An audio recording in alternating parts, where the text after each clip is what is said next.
Hi everyone, welcome to sleepy classes. And आज हम discuss करने वाले हैं प्रोजेक्टाइल मोशन। ठीक है, तो प्रोजेक्टाइल मोशन क्या होता है, इसके इक्वेशंस क्या होते हैं, वो हम आज डिस्कस करेंगे। एंड साथ में हम कुछ न्यूमेरिकल्स जो हैं वो भी हम देखेंगे। तो चलिए बिना देर किए शुरू करते हैं। प्रोजेक्टाइल मोशन को समझने के लिए सबसे पहले तो हमें ये क्लियर होना चाहिए कि टू डायमेंशनल मोशन क्या होता है। ठीक है, क्योंकि प्रोजेक्टाइल मोशन क्या है, हमारा एक 2D मोशन है या 2 डायमेंशनल मोशन है। तो 2 डायमेंशनल मोशन क्या होता है कि हमारे एक तो 3 कोऑर्डिनेट्स होते हैं। ठीक है, किसी भी चीज को हम बोलते हैं ना कि ये फिगर हमें 2D में देखनी है, ये फिगर हम 3D में देख रहे हैं, 3D मॉडल है। ठीक है, वो चीज होती क्या है, पहले 2D होता क्या है। ठीक है, हमारे 3 कोऑर्डिनेट्स होते हैं, एक्स एक्सिस, वाई एक्सिस या जेड एक्सिस। ठीक है, तो जब भी हमें किसी ऑब्जेक्ट की पोजिशन स्पेसिफाई करनी है, उसके लिए अगर हमें एक ही डायमेंशन की जरूरत है तो हम बोल देते हैं कि वो मोशन 1 डायमेंशन है। अगर किसी ऑब्जेक्ट की ऐसा ऑब्जेक्ट जो क्या है, मोशन में है, मीन्स चल रहा है। ठीक है, लेट्स से ये कोई ऑब्जेक्ट है, ठीक है, जो मोशन में है। ठीक है, और इसकी पोजीशन मुझे बतानी है, लेकिन इसकी पोजीशन को बताने के लिए मुझे 2 कोऑर्डिनेट्स चाहिए। ठीक है, लेट्स से एक दिस वन एंड एक ये वाला कोऑर्डिनेट चाहिए। ठीक है, तो हम बोलेंगे कि ये जो हमारा मोशन है वो कौन सा मोशन है, 2D मोशन है। ठीक है, सिंपल भाषा में कि जब भी किसी ऐसे ऑब्जेक्ट की पोजीशन हमें स्पेसिफाई करनी है जो मोशन में है, ठीक है, उसकी पोजीशन को स्पेसिफाई करने के लिए 2 कोऑर्डिनेट्स की जरूरत है या 2 कोऑर्डिनेट्स चाहिए, तो हम बोलेंगे कि वो ऑब्जेक्ट कौन से मोशन में है, 2D मोशन में है। सिमिलरली अगर हमें किसी ऑब्जेक्ट की पोजीशन स्पेसिफाई करने के लिए तीनों कोऑर्डिनेट्स चाहिए, तो हम क्या बोलेंगे कि वो मोशन 3D मोशन है, 3 डायमेंशनल मोशन है। ठीक है, तो 3 जो है वो कौन कौन से कोऑर्डिनेट्स होते हैं, एक्स एक्सिस है, वाई एक्सिस है एंड जेड एक्सिस है। जो इम्पोर्टेंट चीज है जो हमने यहाँ पे याद रखनी है वो क्या है कि ये जो तीनों के तीनों कोऑर्डिनेट्स हैं वो क्या होते हैं, आपस में इंडिपेंडेंट। ठीक है, वो इस पे डिपेंड नहीं करते हैं। ठीक है, यहाँ पे इंडिपेंडेंट का मतलब है कि लेट्स से यहाँ पे कोई जो है वो ऑब्जेक्ट जो है वो अपना मूव कर रहा है। ठीक है, एंड ये जो है एक्स एक्सिस में जो है ये इंक्रीज कर रहा है। ठीक है, तो जरूरी नहीं कि वाई एक्सिस भी इंक्रीज करे। ठीक है, वो कांस्टेंट भी रह सकता है। ठीक है, तो हम यहाँ पे बोलेंगे कि ये जो तीनों के तीनों कोऑर्डिनेट्स हैं वो क्या होते हैं, एक दूसरे से बिल्कुल इंडिपेंडेंट होते हैं, इनका एक दूसरे से कोई लेना देना नहीं होता है। ना वाई का एक्स से है, ना एक्स का जेड से है, ना जेड का वाई से है। ठीक है, तो 2D मोशन क्या होता है, जब भी कोई ऑब्जेक्ट मोशन में है एंड हमें उसकी पोजीशन पता करनी है, पोजीशन पता करने के लिए हमें 2 कोऑर्डिनेट्स चाहिए, let's say Z axis and Y axis, तब हम बोलेंगे कि वो मोशन क्या है, हमारा 2D मोशन है।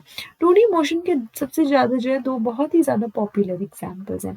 कौन कौन से, ठीक है, एक है हमारा आ जाता है प्रोजेक्टाइल मोशन। ठीक है, एंड दूसरा मोशन आ जाता है हमारा सर्कुलर मोशन। ठीक है, आज के लेक्चर में हम डिस्कस करने वाले हैं प्रोजेक्टाइल मोशन के बारे में। ठीक है, ये जो सिंपल है, ठीक है, सिंपल आपसे GIF में क्या दिख रहा है, हमारा ये प्रोजेक्टाइल मोशन है। ठीक है, ये जो मोशन है हमारा ये है प्रोजेक्टाइल मोशन। अब इस प्रोजेक्टाइल मोशन को हम डिफाइन कैसे करेंगे।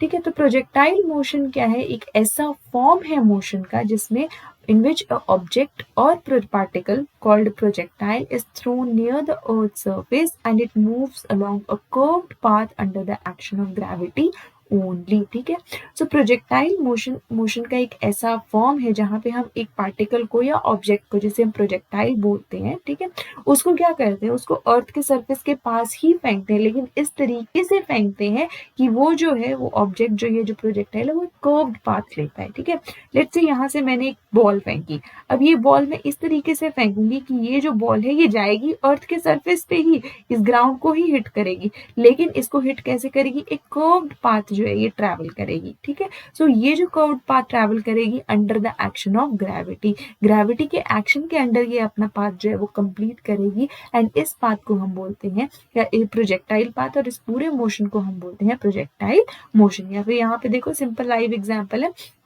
कि ये जो जैवलिन जो थ्रो कर रहे हैं, ठीक है, ये जैवलिन भी कौन सा पाथ ले रही है, परफेक्ट, देखो कितना प्रोजेक्टाइल मोशन, यहाँ से फेंका एंड इसने पूरा एक प्रोजेक्टाइल मोशन लेके ग्राउंड को क्या किया, हिट किया। ठीक है, ये मोशन भी क्या है, एकदम प्रोजेक्टाइल मोशन है। ठीक है, अब ये जो हमारा एक्शन होती है, अब इस एक्शन में जो हमारी फोर्स लगती है, जो सबसे ज्यादा सिग्निफिकेंट फोर्स लगती है, वो कौन सी होती है हमारी, इट इज ग्रेविटी। ठीक है, ग्रेविटी ही एक ऐसी फोर्स है जो क्या करती है, डाउनवर्ड जो है वो लगती है, क्योंकि ग्रेविटी क्या है, ग्रेविटेशनल फोर्स कहाँ लगती है, नीचे की तरफ लगती है। ठीक है, तो जो ग्रेविटी लगती है वो क्या कॉज करती है, डाउनवर्ड एक्सेलरेशन कॉज करती है, जिसकी वजह से जो ऑब्जेक्ट है, जो प्रोजेक्टाइल है, वो क्या आ जाता है, वो नीचे अर्थ को जो है, ग्राउंड को जो है वो हिट करता है, but in a curved path. ठीक है, so this is simple projectile motion. अब प्रोजेक्टाइल मोशन को समझने के लिए, ठीक है, प्रोजेक्टाइल क्या है, हमने बोला कि प्रोजेक्टाइल मोशन क्या है, हमारा एक 2D मोशन है। ठीक है, 2D मोशन है मींस इसके अगर मुझे, अब लेट्स से ये कोई प्रोजेक्टाइल है, ठीक, यहाँ पे ऑब्जेक्ट है, ये मैंने फेंका, ठीक है, अब इसने क्या है, ये सिंपल ये जो है कर्व पाथ लिया, अब ये जो है डिफरेंट डिफरेंट पोजिशन पे आएगा, यहाँ भी आएगा, यहाँ भी आएगा, यहाँ भी आएगा, यहाँ भी आएगा। अब मुझे किसी पोजिशन की क्या बतानी है, किसी एक जगह पे मुझे क्या बताने, इसके कोऑर्डिनेट्स बताने, पोजीशन बतानी। तो पोजीशन बताने के लिए क्या है, इसको मुझे 2 कोऑर्डिनेट्स की जरूरत है, क्योंकि ये क्या है, एक 2 डायमेंशनल मोशन है। ठीक है, 2 डायमेंशनल मोशन है, तो मुझे इसको बताने के लिए 2 कोऑर्डिनेट्स की जरूरत है। तो इसीलिए हम इसको क्या करते हैं, 2 कंपोनेंट्स में डिवाइड कर लेते हैं। एक आता है हमारा जो एक्स एक्सिस के अलोंग होता है, वो क्या होता है, हमारा हॉरिजॉन्टल कंपोनेंट, और जो हमारा वाई एक्सिस के अलोंग होता है, वो होता है हमारा वर्टिकल कंपोनेंट। अब लेट्स से मैंने कोई ऑब्जेक्ट फेंका जिसकी वेलोसिटी थी v0, ठीक है, किसी एक पर्टिकुलर वेलोसिटी के साथ फेंका। अब ये जो वेलोसिटी है, ठीक है, ये हम क्या करेंगे, 2 कंपोनेंट्स में डिवाइड करते हैं। ठीक है, एक होती है अलोंग जो एक्स एक्सिस या अलोंग जो हॉरिजॉन्टल होती है, वो आती है vx0 बोल देंगे या vx बोल लेंगे, और जो वर्टिकल कंपोनेंट के अलोंग होती है, y एक्सिस के अलोंग होती है, उसके हम vy0 या सिंपल vy बोल लेंगे। ठीक है, अब यहाँ पे एक चीज जो बहुत ही ज्यादा ध्यान देने वाली है, वो क्या है कि ये देखो, ये जितनी भी जो हमारी वेलोसिटी अलोंग हॉरिजॉन्टल कंपोनेंट या vx जो वेलोसिटी है, जो भी यहाँ पे लग रही है, ये क्या है, एकदम कांस्टेंट है। ठीक है, ये क्या है, बिल्कुल भी चेंज नहीं हो रही है। सो जो हमारी vx जो वेलोसिटी होती है अलोंग हॉरिजॉन्टल कंपोनेंट, वो क्या होती है, कांस्टेंट होती है, वो चेंज नहीं होती है। लेकिन जो हमारी वेलोसिटी होती है अलोंग वाई एक्सिस या जो वर्टिकल कंपोनेंट के अलोंग वेलोसिटी होती है, वो क्या होती है, चेंज होती है। यहाँ पे जब तक वो हाईएस्ट पॉइंट पे नहीं पहुंचती है, तब तक वो क्या लगती है, opposite to the gravity, gravity के ऑपोजिट लग रही है। लेकिन हाईएस्ट पॉइंट पे पहुंचने के बाद वो क्या होती है, इसमें डाउनवर्ड वेलोसिटी जो वेक्टर है, वो वेलोसिटी वेक्टर है, वो क्या हो जाता है, डाउनवर्ड पोजिशन में जो है वो आ जाता है। ठीक है, तो इसमें डाउनवर्ड एक्सेलरेशन जो है वो लगना जो है वो शुरू हो जाती है। दूसरी चीज आपने यहाँ पे क्या ध्यान देनी कि हाईएस्ट पॉइंट पे जो हमारी वेलोसिटी होती है अलोंग वाई एक्सिस, वो कितनी हो जाती है, 0 हो जाती है। So this is very very important. ठीक है, तो जो वर्टिकल कंपोनेंट में वेलोसिटी होती है, वो कांस्टेंट नहीं होती है। ठीक है, वो नॉन कांस्टेंट होती है। ठीक है, वो बार बार क्या होती है, चेंज होती रहती है। ठीक, और एक्सेलरेशन भी जो है हमारी वो चेंज होती है। अब यहाँ पे क्या है, अब जो vx है, ठीक है, एक्स एक्सिस के अलोंग जो वेलोसिटी है, वो क्या है, कांस्टेंट है, चेंज नहीं हो रही है। तो एक्सेलरेशन भी जो होती है अलोंग एक्स एक्सिस, वो क्या होती है, 0 होती है। और जो एक्सेलरेशन होती है अलोंग वाई एक्सिस, वो क्या होती है, minus g, negative of g, and g की वैल्यू हमें सबको पता है कितनी होती है, 9.8 मीटर पर सेकेंड स्क्वायर। ठीक है, so this is simple.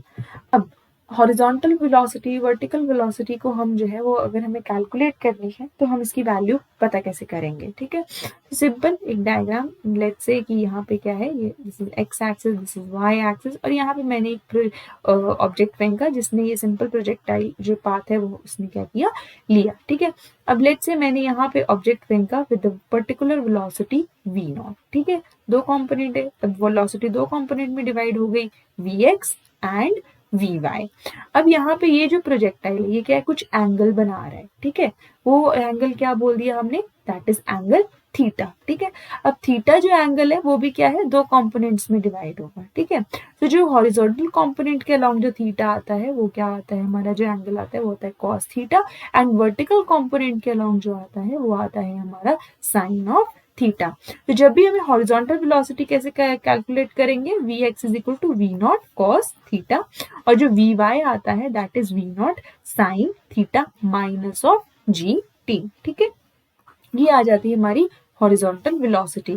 Similarly वहां पे अगर हमने कैलकुलेट करना है हॉरिजॉन्टल एक्सेलरेशन, मैं अभी पहले ही बता चुकी, ठीक है, कि हॉरिजॉन्टल एक्सेलरेशन कैलकुलेट करने के लिए मींस ax क्या हो जाती है, 0 हो जाती है। और अगर हमें वर्टिकल एक्सेलरेशन लेनी है, तो वर्टिकल एक्सेलरेशन मींस ay कितना आ जाता है, नेगेटिव ऑफ g। ठीक है, हॉरिजॉन्टल डिस्प्लेसमेंट कैलकुलेट करनी है, तो हॉरिजॉन्टल डिस्प्लेसमेंट कितनी होती है, x is equal to v0 cos theta into T, and vertical displacement जो है वो कितनी होती है, y is equal to V naught sine theta T minus G T square by 2। ये क्या आ जाती है, हमारी वर्टिकल डिस्प्लेसमेंट आ जाती है। ठीक है, सो आप लोग क्या कर सकते हो, आप लोग इसका स्क्रीनशॉट जो है वो ले सकते हैं। ठीक है, आपको ये सारी की सारी इक्वेशंस जो है वो याद हो जाएंगी। ठीक है, अब हम बात करते हैं मैक्सिमम हाइट रीच्ड की। ठीक है, हमने वेलोसिटी पढ़ ली। अब मैक्सिमम हाइट क्या है, ये कितना जो है मैक्सिमम प्रोजेक्टाइल जो है वो ऊपर जा सकता है, उसके बाद वो क्या है, उसके बाद वो अर्थ की तरफ आना शुरू हो जाएगा, उसके बाद उसकी हाइट डिक्रीज होना शुरू हो जाएगी। तो this is maximum height. Maximum height पे आपने एक पॉइंट याद रखना है। ठीक है, जो मैंने पहले भी बोला कि वी वाई कितना होता है, यहाँ पे 0 होता है। ठीक है, तो मैक्सिमम हाइट को कैलकुलेट करने के लिए सिंपल सा फॉर्मूला है V naught square sine square theta by 2g। ठीक है, ये सिंपल सा फॉर्मूला है। सिमिलरली रेंज को कैलकुलेट करने के लिए भी बहुत सिंपल फॉर्मूला है। रेंज के हॉरिजॉन्टल रेंज क्या होती है कि मैक्सिमम कितना जो है उसने पाथ जो है वो ट्रैवल किया। ठीक है, कि इस पॉइंट से लेके जहां से उसको फेंका गया है और जहां पे वो हिट किया उसके बीच में डिस्टेंस कितना है। ठीक है, वो क्या आ जाती है, रेंज आ जाती है। और रेंज को कैलकुलेट करने का फॉर्मूला क्या है, r is equal to V naught square sine 2 theta over G. ठीक है, ये इसका क्या है, सिंपल सा फॉर्मूला है। ठीक है, सो आप इसको नोट डाउन कर सकते हो। ठीक है, ये रेंज को कैलकुलेट करने का फॉर्मूला है and this is maximum height reach. ठीक है, सो इसका एज इट इज क्वेश्चन भी आ जाता है, आपको सिर्फ वैल्यूज पुट करनी है एंड आपको आपका रिजल्ट आंसर जो है वो मिल जाता है।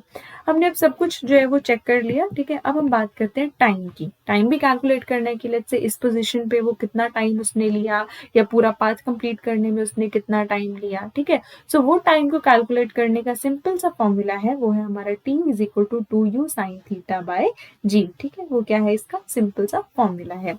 तो हमने अब क्या देखा, पहले तो हमने चेक किया कि हमारी वेलोसिटी। ठीक है, वेलोसिटी देखिए, सो वेलोसिटी जो होती है हमारी एक्स एक्सिस के अलोंग मींस वी एक्स को कैलकुलेट करने के लिए सिंपल है, क्या है, V naught cos of theta.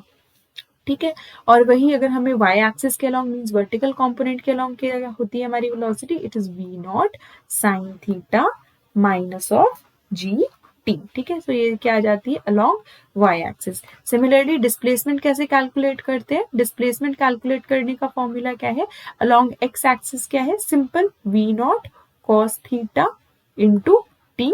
ठीक है, और अगर हमें वाई एक्सिस के अलोंग निकालनी है तो कैसे आ जाती है, V naught sine theta into T minus G T square by 2। ठीक है, ये क्या आ जाती है, अलोंग वाई एक्सिस। अब अगर हमें मैक्सिमम हाइट निकालनी है, ठीक है, सो मैक्सिमम हाइट का क्या फॉर्मूला है, maximum height h is equal to V naught square sine square theta. ठीक है, sign square theta over 2g। हमें रेंज कैलकुलेट करनी है तो हम कैसे करेंगे, r is equal to again V naught square sine 2 theta over g। ठीक है, ये एक सिंपल रेंज को कैलकुलेट करने का फॉर्मूला है। टाइम कैसे करेंगे, 2u sine theta over g, and यहाँ पे क्या चीज रहेगी, acceleration along x axis is 0 and along y axis means या along vertical component it is minus of g। so ये थी हमारी टोटल इक्वेशंस जो हमने आज जो है वो लर्न की। एंड सबसे इम्पोर्टेंट पॉइंट कि वी वाई जो होता है at highest point is equal to 0। ठीक है, हाईएस्ट पॉइंट पे जो वी वाई होता है वो क्या होता है, हमारा 0 होता है। ठीक है, सो ये जो थी हमने सारी इक्वेशंस जो थी आज हमने डिस्कस की about all about projectile motion. ठीक है, अब हम एक क्वेश्चन जो है वो हम डिस्कस करेंगे। So, a cricket ball is thrown at a speed of 28 meter per second in a direction 30 degree above the horizontal। ठीक है, so सिंपल डायग्राम जो हम बना लेते हैं कि ये जो है एक प्रोजेक्टाइल है, वो हमने फेंका विद सर्टेन वेलोसिटी। वो वेलोसिटी कितनी थी, let's say it is V naught which is equal to 28 metre per second, और कितने एंगल पे हमने फेंकी, इट इज 30 डिग्री। ठीक है, तो हमें गिवन क्या है, गिवन हमने यहाँ पे जो है वो लिख लेना है। गिवन जो है हमारे पास वी नॉट दिया हुआ है which is 28 metre per second, and हमारे पास क्या दिया हुआ है, थीटा दिया हुआ है which is equal to 30 degree. अब हमने सबसे पहले इसमें क्या क्या कैलकुलेट करना है, maximum height, then the time taken by the ball to return to the same level, and third is the distance from the thrower to the point where the ball returns to the same level means यहाँ पे क्या calculate करनी है, हमें range calculate करनी है। अब इस क्वेश्चन में हमें जी की वैल्यू नहीं दी है, ग्रेविटी की वैल्यू नहीं दी है, तो हम बाय डिफॉल्ट कितना लेंगे 9.8 मीटर पर सेकेंड स्क्वायर। कोई कई जो हमारे क्वेश्चन होते हैं वहां पे जी की वैल्यू जो है वो दी रहती है 10 मीटर पर सेकेंड स्क्वायर, लेकिन अगर नहीं दी है तो हम वैल्यू कितनी लेंगे 9.8 मीटर पर सेकेंड स्क्वायर। ठीक है, तो सबसे पहले क्या कैलकुलेट करेंगे, मैक्सिमम हाइट एच मैक्स। तो उसको कैलकुलेट करने का फॉर्मूला क्या है, सिंपल है, V naught square sine square theta over 2g। तो हम इसमें वैल्यूज पुट कर देंगे, वी नॉट स्क्वायर कितना है हमारा 28 स्क्वायर, साइन स्क्वायर थीटा कितना है, साइन कितना है, साइन 30 डिग्री कितना होता है हमारा, यहाँ पे थीटा दिया गया, तो साइन 30 डिग्री की वैल्यू होती है 1/2। तो साइन स्क्वायर थीटा इज 1/2 का हम स्क्वायर ले लेंगे डिवाइडेड बाई 2 इंटू 9.8। तो जब हम इसको पूरा सॉल्व करेंगे तो हमारे पास आंसर आएगा यहाँ पे 10 मीटर। ठीक है, 10 इसमें कैलकुलेट करके आएगा, आप इसको कैलकुलेट करके भी देख सकते हैं, आंसर 10 आएगा।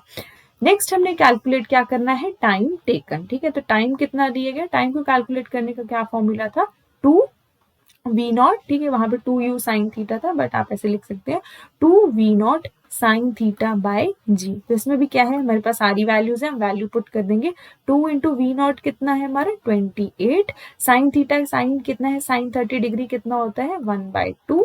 ठीक है, डिवाइडेड बाय जी कितना है 9.8। तो इसको जब हम कैलकुलेट करेंगे तो इसको कैलकुलेट करके जो हमारे पास आंसर आएगा वो आएगा हमारे पास 2.9 सेकेंड्स जो है, इसके पास जो आंसर है वो हमारे पास आएगा। ठीक है, लास्ट हमें क्या कैलकुलेट करनी है, रेंज कैलकुलेट करनी है। रेंज को कैलकुलेट करने का फॉर्मूला क्या है, सिंपल है, V naught square sine 2 theta over G. ठीक है, सो इसको इसमें भी अगेन वैल्यूज पुट कर देंगे, 28 स्क्वायर। अब साइन 2 थीटा है, मीन साइन कितना है, साइन कितना हो गया यहाँ पे 60 डिग्री, 2 पे से किया 30 से मल्टीप्लाई कर दिया गया, तो साइन कितना आ गया 60 डिग्री ओवर 9.8। साइन 60 डिग्री की वैल्यू कितनी होती है, साइन 60 डिग्री की वैल्यू होती है √3/2। ठीक है, सो यहाँ पे क्या आ जाएगा 28 का स्क्वायर इंटू कितना आ गया हमारे पास √3/2 डिवाइडेड बाय 9.8। तो जब हम इसको कैलकुलेट करेंगे तो हमारे पास लास्ट में आएगा कैलकुलेट करके 69 मीटर। तो क्या आ गया हमारे पास, मैक्सिमम हाइट आ गई यहाँ पे, ये जो h आ गया ये कितना आ गया हमारे पास 10 मीटर। ठीक है, साथ में हमारे पास जो टाइम आ गया वो कितना आ गया, कितना टाइम लिया गया 2.9 सेकेंड्स लिए, और जो हमारा पूरा यहाँ पे जो ये था जो हमारी रेंज थी, रेंज कितनी आ गई यहाँ पे 69 मीटर जो थी वो यहाँ पे आ गई हमारी रेंज। ठीक है, सो ये जो था ये सारा हमारे पास कैलकुलेशन करके जो था हमारे पास सारा का सारा ये आ गया। ठीक है, ये पूरी की पूरी हमारे पास कैलकुलेशन करके आ गया। तो सिंपल कैलकुलेशन है, कुछ नहीं करना है, हमें फॉर्मूला पता था, हमने वैल्यूज पुट की एंड हमें कैलकुलेट करके हमें आंसर जो थे वो आ गए। अब एक क्वेश्चन है, ठीक है, जो होमवर्क है उसका आंसर मुझे आप लोग कमेंट करके बताएंगे। तो सिंपल क्वेश्चन है, लेट्स से क्या है, एक प्रोजेक्टाइल है, ठीक है, जो मैंने फेंका with the certain velocity of, मैंने उसकी वेलोसिटी की v0 is equal to 10 metre per second. ठीक है, और वो जो एंगल जो बना रहा था let's say that is 45 degree. ठीक है, तो आपको क्या कैलकुलेट करना है, मीन्स मैंने एक प्रोजेक्टाइल फेंका with a given velocity of 10 metre per second and angle जो था वो कितना था 45 डिग्री। अब आप लोग मुझे कैलकुलेट करके बताएंगे कि इसमें जो मैक्सिमम हाइट जो है वो कितनी आई। ठीक है, मैक्सिमम हाइट कितनी जो थी वो इसने जो थी वो रीच की होगी। ठीक है, मैक्सिमम हाइट आप मुझे कैलकुलेट करके अभी कमेंट बॉक्स में बताएंगे एंड साथ में आप मुझे बताएंगे कि इसमें क्या थी, रेंज जो थी वो कितनी आई। ठीक है, ये आप मुझे कैलकुलेट करके जल्दी से मुझे कमेंट बॉक्स में बताएंगे। ठीक है, मैक्सिमम हाइट एंड रेंज दोनों के फॉर्मूला आज हमने डिस्कस किए हैं, तो आपको सिर्फ वैल्यूज पुट करनी है, कैलकुलेट करना है एंड मुझे आंसर बताना है। So this was all about for today. हम जल्दी मिलेंगे नेक्स्ट लेक्चर में, नेक्स्ट वीडियो में, एंड जल्दी से मुझे आंसर कमेंट बॉक्स